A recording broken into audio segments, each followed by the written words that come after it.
जैसे ही जौहरी के हाथ में हीरा आया और 50 रुपए की कीमत आंकी गई उस हीरे की, तो हीरा 1000 टुकड़ों में टूट के चूर चूर हो गया, छार छार हो गया। उसके काम का भी नहीं रहा हीरा। उसने कहा अरे अगर ये टुकड़ों में बेचूंगा तो उतनी कीमत तो नहीं मिलेगी। क्यों भाई? अगर टुकड़ों में भी बेचूंगा, क्योंकि हीरे 1000 टुकड़ों में भी हो जाए तब भी उसकी कीमत रहती है, लेकिन उतनी कीमत तो मुझे नहीं मिलेगी जो कल्पना में कर रहा था। लेकिन मेरी समझ में नहीं आ रहा है कि ये भेड़ के गले में बंधा रहा हीरा तब से अपमान महसूस नहीं हुआ, गडरिये के हाथ से भेड़ के गले में बांधा गया तब इसे अपमान महसूस नहीं हुआ। आखिर गडरिये ने हाथ में ही तो लिया होगा, तब इसे टूटना चाहिए था। भेड़ के गले में बांध दिया तब इसे टूटना चाहिए था। एक जौहरी के हाथ में आ गया तो ये 1000 टुकड़ों में बदल गया टूट के। जौहरी कहता है हीरे से कि अपमान महसूस करना था तो भेड़ के गले में बंधे हुए थे तब करना चाहिए था, गडरिये के हाथ में आए थे तब अपमान महसूस करना चाहिए था। एक जौहरी के हाथ में आकर के तुमने अपमान महसूस किया। तो हीरा बोल पड़ा। हीरा कहता है गडरिये के हाथ में आया, मुझे दुख इसलिए नहीं हुआ क्योंकि गडरिया मेरी कीमत नहीं जानता था। भेड़ के गले में महीने 2 महीने बंधा रहा, मैं अपमान महसूस इसलिए नहीं कर रहा था क्योंकि भेड़ मेरी कीमत नहीं जानती थी। लेकिन तेरे जैसा जौहरी जो ये जानता है मैं करोड़ों का हूं, जब उसने मेरी कीमत 50 रुपए आंकी है तो मैं क्यों ना टूट करके 1000 टुकड़ों में बदल जाऊं। तुझे तो मेरी कीमत समझनी चाहिए थी। कीमत तो जौहरी ही जानता है। कीमत कौन जानता है? जौहरी जानता है। संत जौहरी होते हैं। भक्तों की कीमत कौन जानते हैं? बोलो। संत जानते हैं। संतों की कीमत कौन जानते हैं? भगवंत जानते हैं। भगवंत जौहरी हैं। संतों की परख करने वाले कौन हैं? भगवंत हैं। कि संत कौन होते हैं? भक्तों की परख करने वाले कौन हैं? संत हैं, क्योंकि ये जौहरी हैं। यही चर्चा चल रही थी ना। तो प्यारे, हम ये कैसे समझें कि कौन असली संत है, कौन नकली संत है? अगर वो नकली कांच का टुकड़ा होता तो क्या जौहरी के हाथ में 1000 टुकड़ों में बदलता टूट के? बोलो है? वो तो कांच का टुकड़ा लेकिन असली था। पहचान जौहरी ने कर ली थी। हम कैसे पहचान करते हैं कि ये असली भक्त है? भक्त कैसे पहचान करें कि असली संत है? संत तो लोग तिलक लगा के, वस्त्र पहन के, माला पहन के संत बन जाते हैं। कहीं रामलीला हो रही हो तो रोज ही 2-4 संत बनते हैं और रात में बनते हैं और दिन में फिर आ जाते हैं दुकान पर। क्यों भाई? और अपना व्यापार बिक्री करते हैं।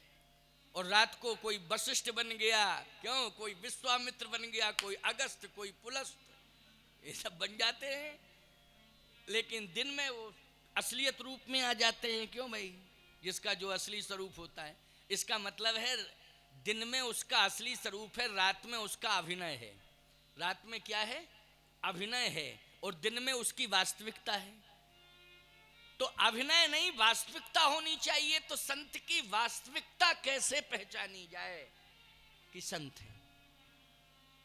तुलसीदास जी कहते हैं कि मैंने रामचरितमानस में प्रमाण दे दिया है। भले ही कोई जटा जूट ना रखावे, ना तिलक लगावे, ना मालाएं पहने, ना कपड़े रंगे हुए पहने, तब भी पहचान हो जाएगी इस दोहे के माध्यम से कि ये संत है। दोहा तो का कौन सा दोहा है? बोले बालकांड में वो दोहा है, संत सरल चित जगत हित,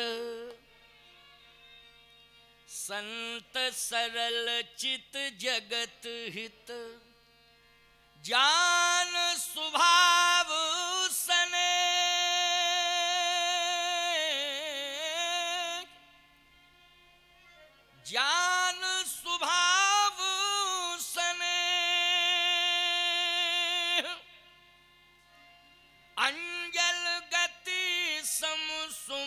जिम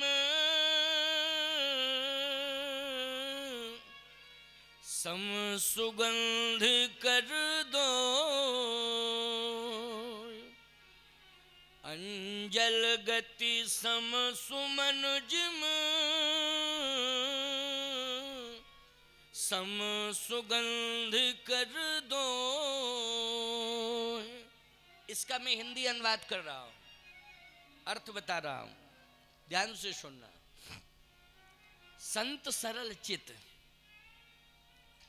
संत का हृदय सरल होना चाहिए। सरल,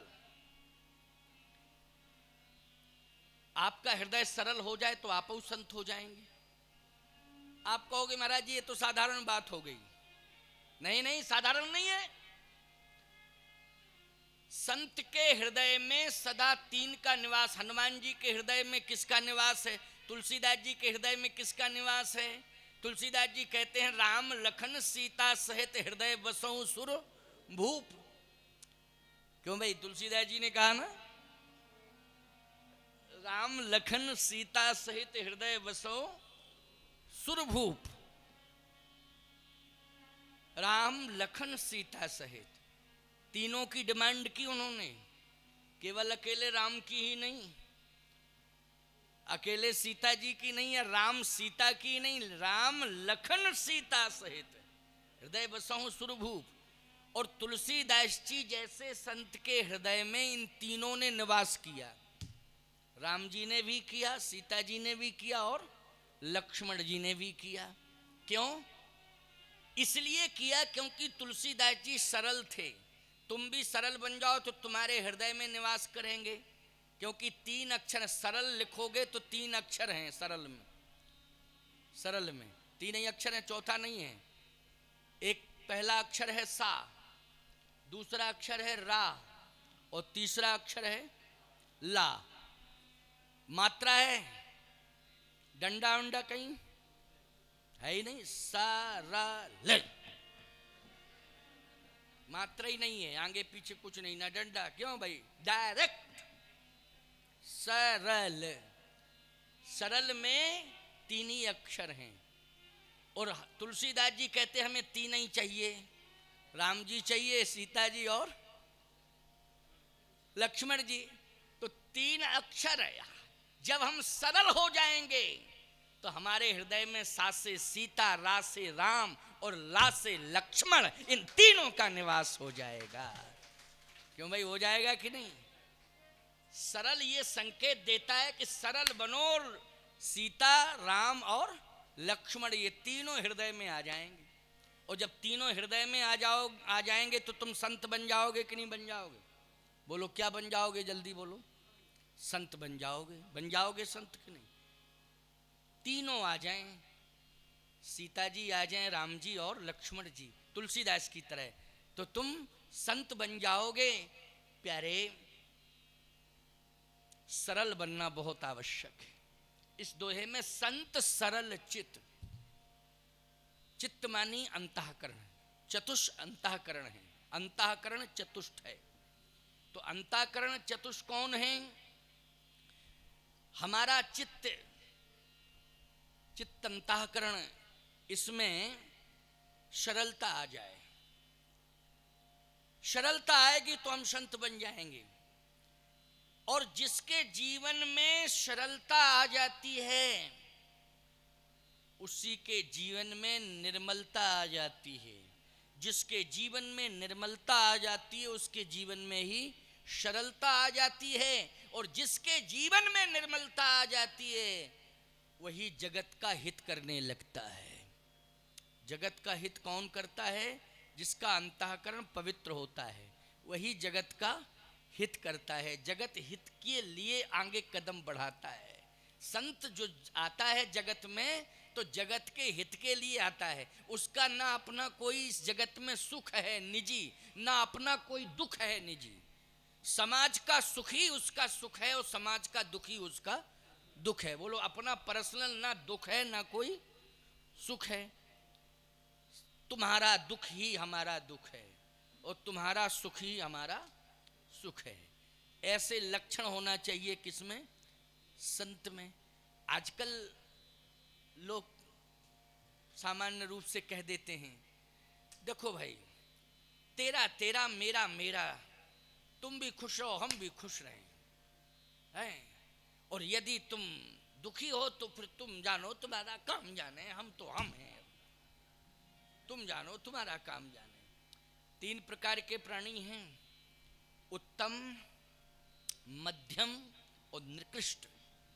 जगत में 3 प्रकार के प्राणी हैं, उत्तम, मध्यम, निकृष्ट। अच्छा, उत्तम प्रकार का प्राणी कौन है? बोले वाह, वही तो संत है जो उत्तम प्रकार का। उसके लक्षण क्या हैं? उत्तम प्रकार का जो प्राणी होता है वही संत होता है। वो एक ही भावना रखता है, क्या भैया, तेरा तो तेरा है, तुझे यदि जरूरत पड़ जाए तो मेरा भी तेरा है। ये उत्तम प्रकार का प्राणी। बोलो, तेरा तो तेरा है, तुझे यदि जरूरत पड़ जाए तो मेरा भी तेरा है। और मध्यम प्रकार का प्राणी कहता है, तेरा तेरा मेरा मेरा, जियो और जीने दो, तेरा तेरा मेरा मेरा, ये मध्यम। और जो निकृष्ट होता है वो कहता मेरा तो मेरा है, तेरा भी मेरा है। ये निकृष्ट प्राणी है। बोलो है कि नहीं?